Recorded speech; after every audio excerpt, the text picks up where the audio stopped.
The dining room smelled of rosemary and pretension. Mom's antique crystal glasses caught the light from the chandelier, the one my sister Olivia had insisted they buy to upgrade the ambience. Everything about our monthly family dinners was designed to showcase success, or at least the appearance of it.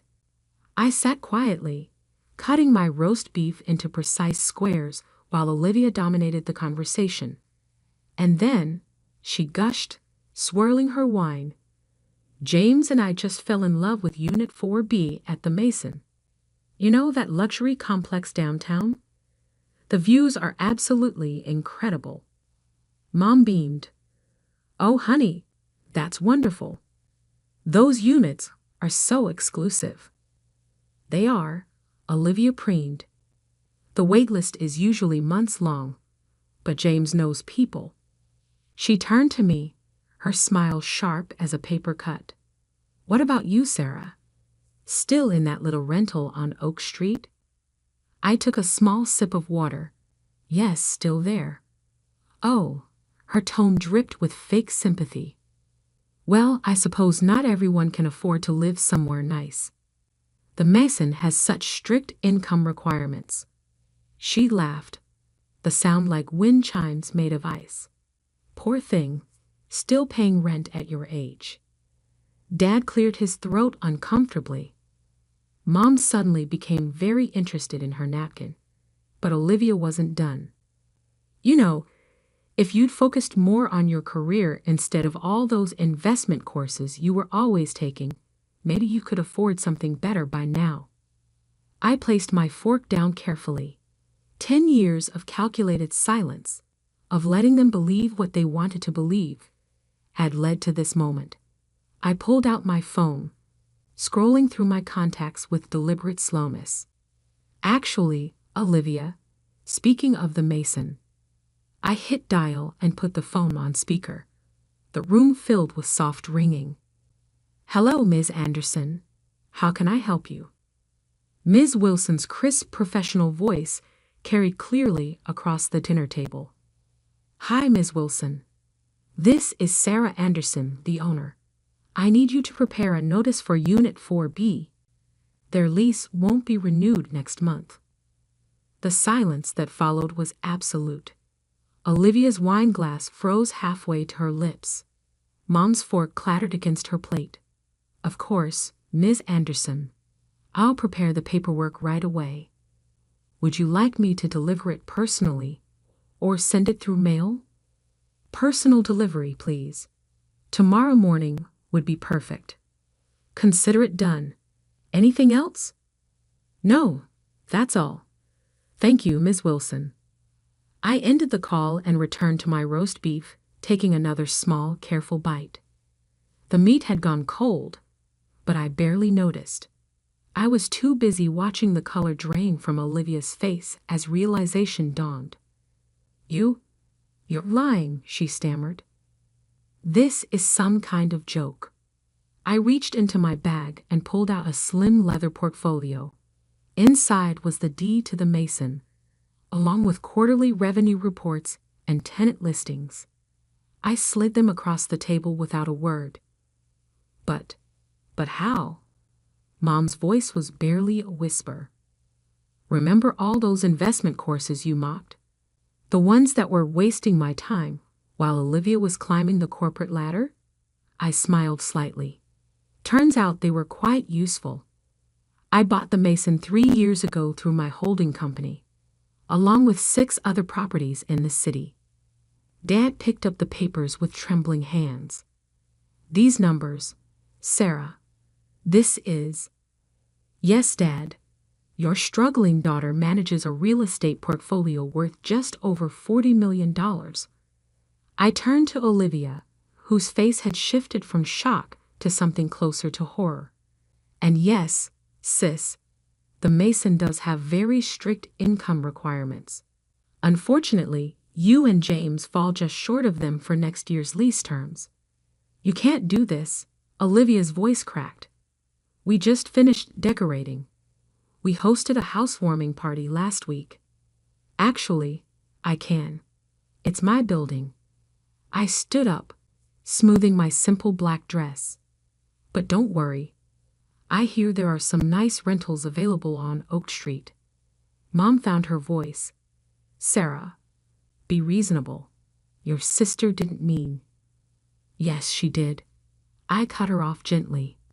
She meant every word, every smirk, every subtle dig over the years. You all did. I picked up my bag, leaving the portfolio on the table. You were so busy looking down on me, you never bothered to look up and see what I was building. Please. Olivia's voice had shifted to something desperate. James' clients, our friends. We told everyone we'd be there for at least a year. I paused at the dining room door. You know what the funny thing is? If you'd ever once shown genuine interest in my life, asked about my work, treated me with basic respect, I would have given you that apartment for free. Family discount and all that. I glanced back one last time. But we're not really family, are we? We're just people who share DNA and a dining room once a month. The silence followed me out to my car, a modest Honda Civic that had been another source of their jokes. They didn't know about the Porsche in my private garage, or the beach house in Malibu, or the startup incubator I'd funded last year. They didn't know anything about me, really. And now, as I drove away from their perfectly manicured suburban life, I realized they never would, because I wasn't just the owner of their precious luxury apartment building. I was the owner of my own story.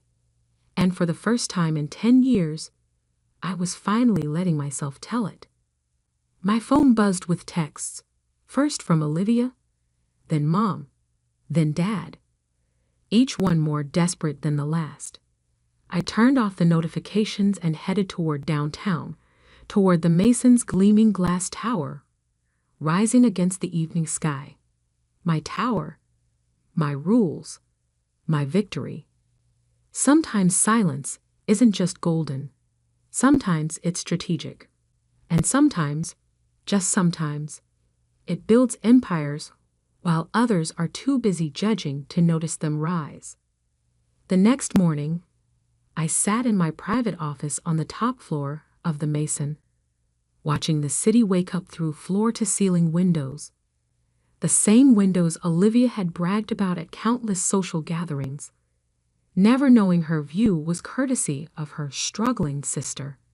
My intercom buzzed. Ms. Anderson? Ms. Wilson here. I've just delivered the notice to Unit 4B as requested. Thank you. How did they take it? Mr. James Davidson was quite vocal. He'd insisted on speaking with the owner directly. I smiled faintly. I'm sure he did. Please remind him that all communication needs to go through proper channels. Already done. Though, Ms. Wilson hesitated. There's something else. A woman is here to see you. Says she's your mother. I closed my eyes briefly. Of course. Mom always believed she could fix everything with a well-timed emotional appeal. Send her up. 3 minutes later, my office door opened. Mom stepped in, then stopped abruptly.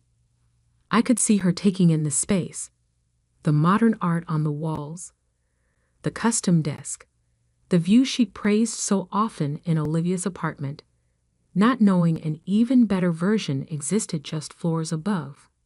Sarah. She smoothed her designer blouse, clearly uncomfortable. This is quite an office. Thank you. Please sit.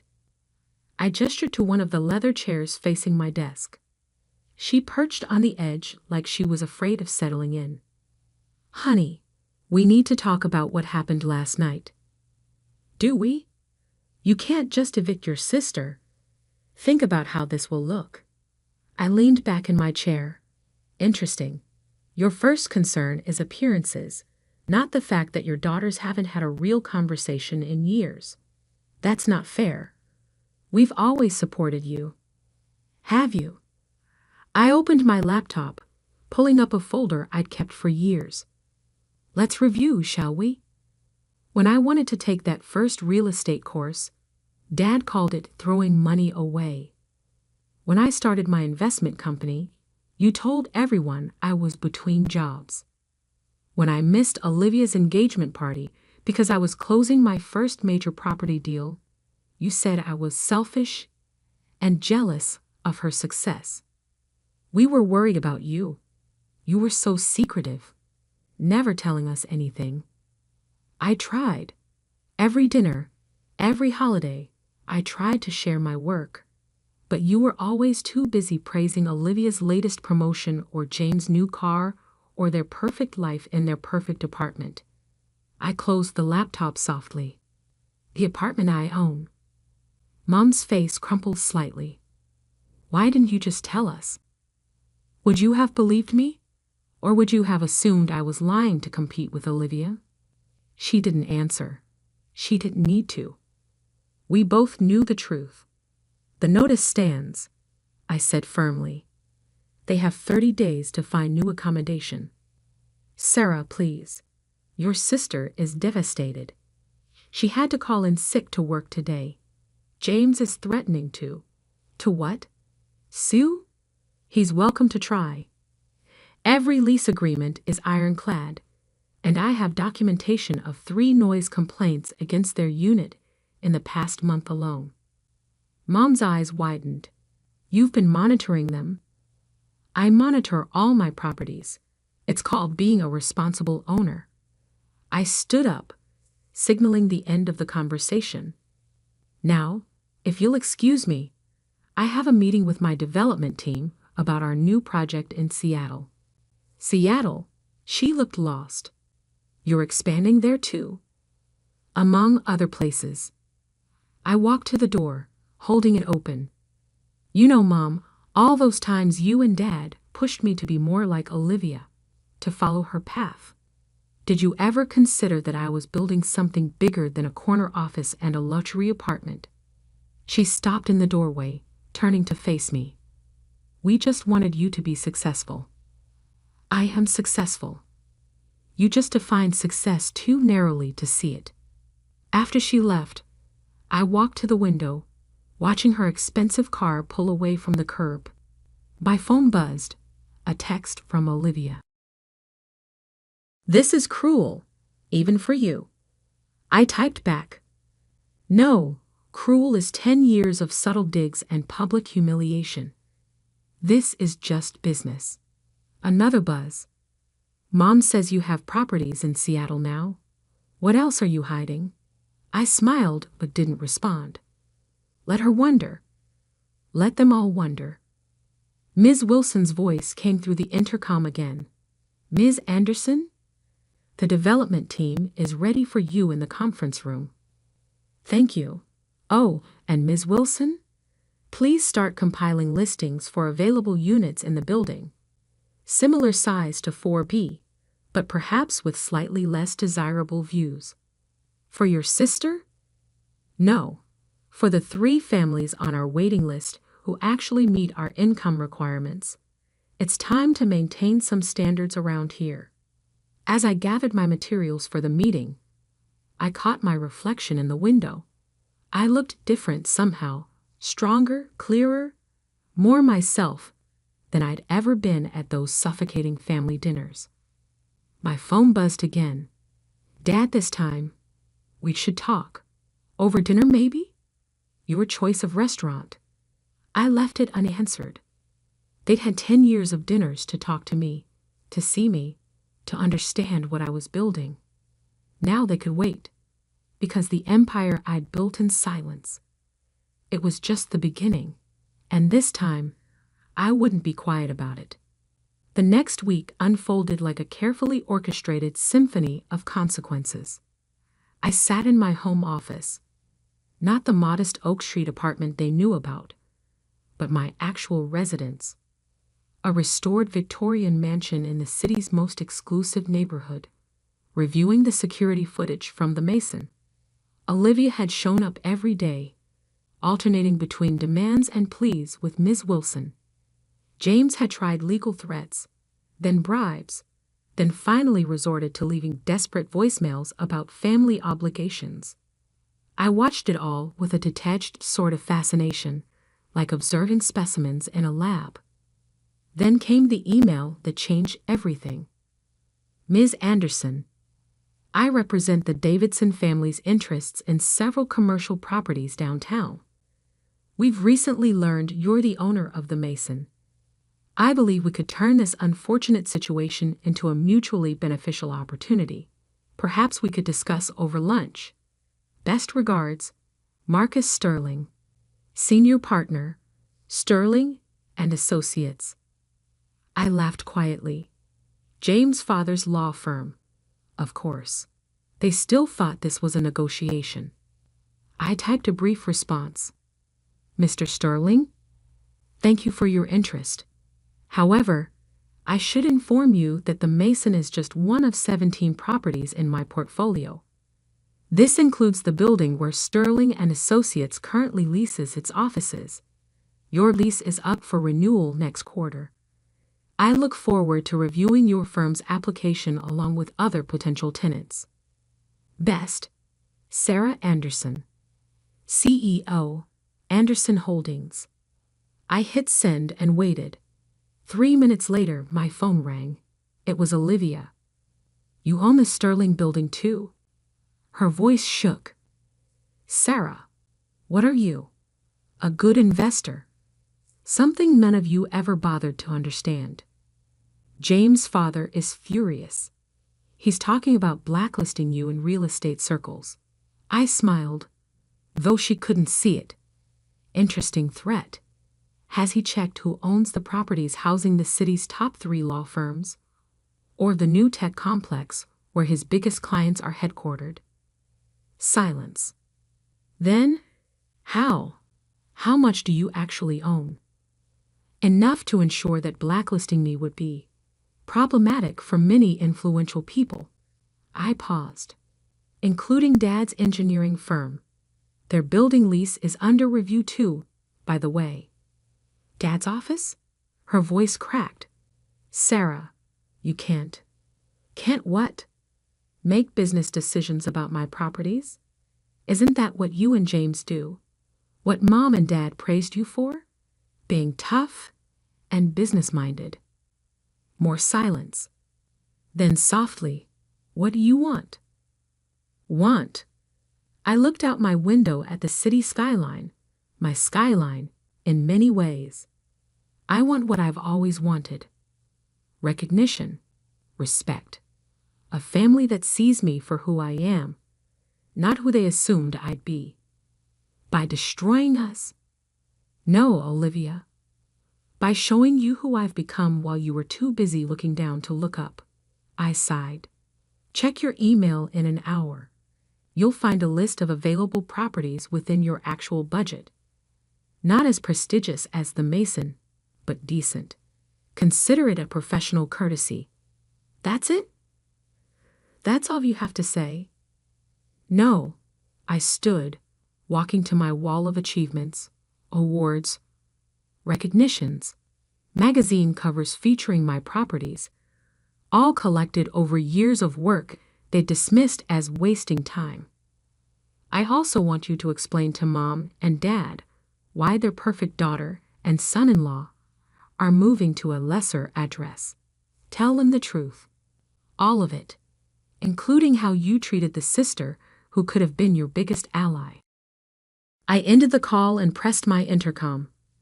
Ms. Wilson, please prepare the paperwork for Unit 4B's new tenants, the Thompson family, the ones with the 2 kids in medical school. They meet all requirements and their reference checks are impeccable. Right away, Ms. Anderson. Oh, and the Seattle development team sent over the final proposals. They're quite impressive. Thank you. I'll review them this afternoon. I sat back down, opening my laptop to check the latest property acquisitions. A notification popped up. Another email from Mom. Sarah, your father and I have been doing some research.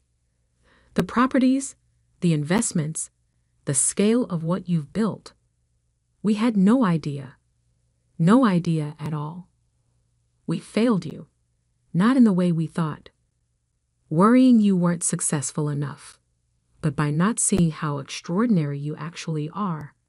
If you're willing, we'd like to learn about your work, your companies, everything we should have asked about years ago, not to benefit from it, but to understand our daughter.